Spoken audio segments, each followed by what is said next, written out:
Hey guys, girls, women, children, men. It's good to see you. How's everybody doing?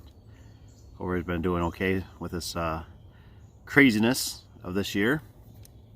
I got a little video here talking about some photo eyes and whatnot.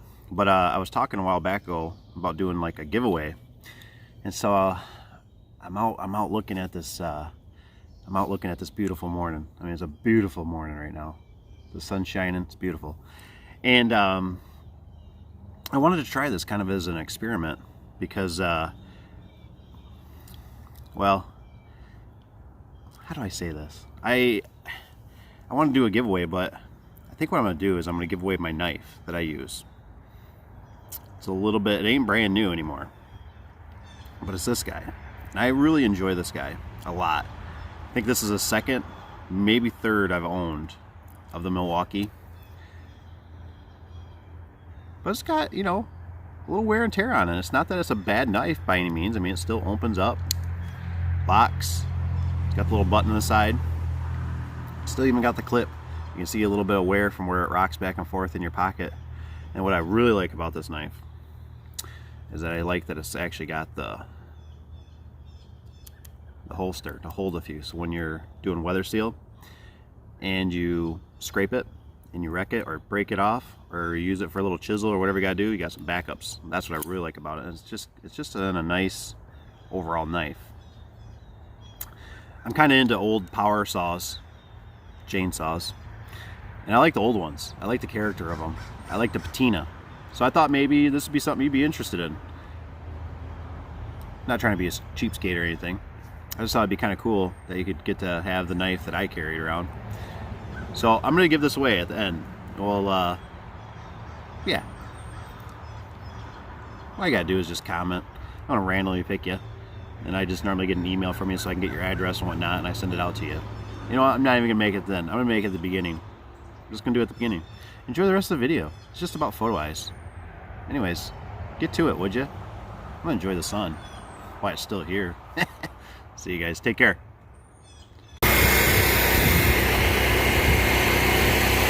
Choo choo.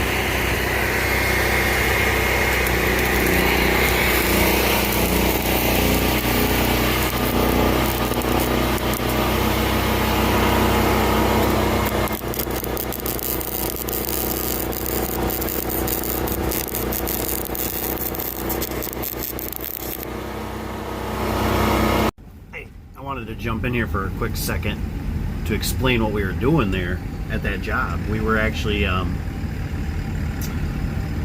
the nose part of the gate, I guess you'd call it, it got hit.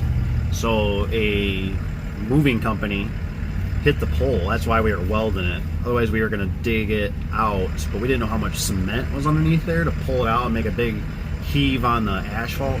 So we ended up lopping it down and ended up welding it. So that's why we're welding on that post. Just wanted to explain that in case you're wondering, why is he welding a post in the middle of a driveway like that?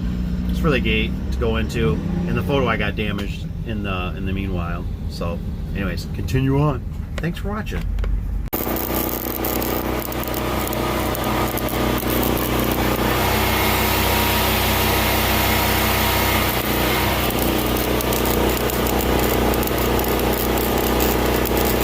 All right, guys, you know, it's your boy, Dave with Affordable Door and Gate. It's always good to see you. Hello. How's everybody doing? So, working at the storage unit here. I'm going to go over these photo eyes. These are the worst photo eyes I have ever installed. I'm not saying the function of them isn't working. Maybe the range and stuff like that. I'm just saying that to literally install them, put the nuts and bolts, the screws, to actually mount this guy is horrendous. It's horrible. So anyways, tell me if I'm doing something wrong. Let's go through this. Let's take a look at this. Okay, so you can see these are the EMX. What are these? IRB-MON. Is that what it says back there? That's what it says. I just couldn't resist. I was fiddling and farting with these things, and it's like it all comes back to you after you do it. You're doing that whole like, oh, it's coming back now. It's coming back. I got it. So first of all, this cannot be tight. The reason being is it impedes with the circuit board back there. So I remember on previous ones, you have to loosen this nut and leave this loose, right? Which I'm just not digging that. You know what I mean? Come on, really? Somebody needs to re-engineer this. This is a standard setup. I mean, this is across the nation probably of what you would do here. I mean, yes, I can take it apart and grind it and all this other stuff and make a big gnarly mess out of it. But so then when I got extra wire, there's nowhere to really put your extra wire, right? Everybody likes a little extra wire, right? You ever do a doorbell? You ever do an outlet in your house? We all like a little extra, huh? Then, what was the frosting on top of the cake is these little baby screws back here suck so bad. They kept falling out, and they're horrible. There's 4 of them. You got to get them in here. It's just a stinker. Then you got to, you know, the screws are behind it that actually mount the whole hardware here to this. Now we had it originally over here. We decided to move over here because we don't want the gate to hit it. But this is the best I can do. But man, maybe they're just used for certain things across the board. I don't know what else I've never seen them in any factories and that, and that's why they make them so small. Maybe there's a convenience to that, but man, these things are a booger. I do not recommend these. I like how they perform. They seem like the lights on them work pretty good, but or the infrared, I should say, or the photo eye aspect of them. But man, mounting them and all that, what a nightmare. There's a different model that EMX makes that I want to try. I'm having a hard time with my vendor getting them, and it was I thought we were gonna have some for this job, but we didn't. This is what they sent us, and but wow, what a pain in the butt. So anyways, little job here wrapping up. Post got bent, got to fill her in, and yeah, get her going. Yeah, we'll take one of Dale's struggling. So let's take a look at this. These are a little bit better set up. How they mount. See how they mount on the outside a little bit bigger. Let's take a look at what Dale's got going here. Dale is struggling because they used this massive electrical wire. We're having a little bit of trouble, but got a little more room in these photo eyes. We're gonna see how they fire up and work. These I'm looking at surgery. Look at that. That is the EMX. What was that? 325? 325 in there. Yeah. So versus, let's take a look at these other ones. This is what we replaced. They had the sun's an issue here with these E-forcers. The E-forcers are, I don't know about the E-forcers if I trust them or not.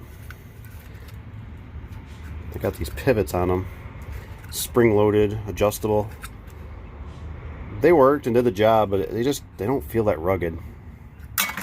These ones, we have them at another location. This is the second time I'll be using these ones, but we never had problems with them out in the field.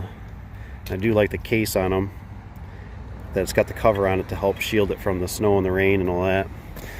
But we're gonna see. We're gonna see. It's a little funky mounting them. The casing in here, it gets held on by this. These 2 screws. So we'll see.